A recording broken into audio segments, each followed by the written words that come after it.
বগুড়া শহরের গদুরপাড়া এলাকার অভিযান চালিয়ে নামবিহীন নকল সার কারখানার সন্ধান পেয়েছে জেলা প্রশাসন। ঘটনাস্থল থেকে আটক করা হয়েছে কারখানার 2 জন কারিগর। এদের মধ্যে কারখানাটি সিলগালা করা হয়েছে। আইনশৃঙ্খলা বাহিনীর কর্মকর্তারা জানান, এখানে সার তৈরি করে নামী কোম্পানির মোড়ক ব্যবহার করে বাজারে ছাড়া হতো। এসএম আবু সাইদের প্রতিবেদন, ছবি তুলেছেন মাসুদ বাবু। কারখানায় বস্তায় বস্তায় রাখা পাথর, মাটি ও সিমেন্ট এসবের মিশ্রণে তৈরি করা হতো নকল টিএসপি সার। কৃষি কর্মকর্তারা জানান, বানানো হতো নকল কীটনাশকও। পরে নামি দামি বিভিন্ন ব্র্যান্ডের মোড়ক ব্যবহার করে ছাড়া হতো বাজারে।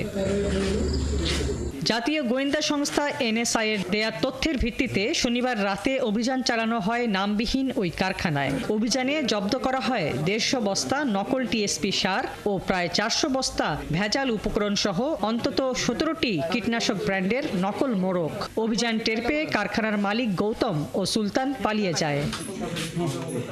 উপসহকারী কৃষি কর্মকর্তা বলছেন, এসব নকল সার ও কীটনাশকে ক্ষতিগ্রস্ত হবেন কৃষক।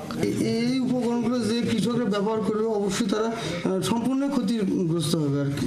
ঠিক আছে, এখান থেকে ভালো কিছু পাবে না আর কি কৃষকরা। অভিযানে নেতৃত্ব দেওয়া জেলা প্রশাসনের কর্মকর্তা জানান, নকল সার ও কীটনাশক কারখানার মালিকের বিরুদ্ধে মামলা দায়ের করা হবে। চলমান থাকবে এ ধরনের অভিযান। শুধু কারখানা নয়, আমরা ডিলার এবং খুচরা ব্যবসায়ী পর্যায়েও এ ধরনের অভিযান চালাবো, কারণ প্রায়শই আমাদের কাছে বিভিন্ন অভিযোগ আসে। অভিযান শেষে নকল সার ও কীটনাশক কারখানাটি সিলগালা করে দেয় প্রশাসন। হাসিবা আলী বর্ণা, 71।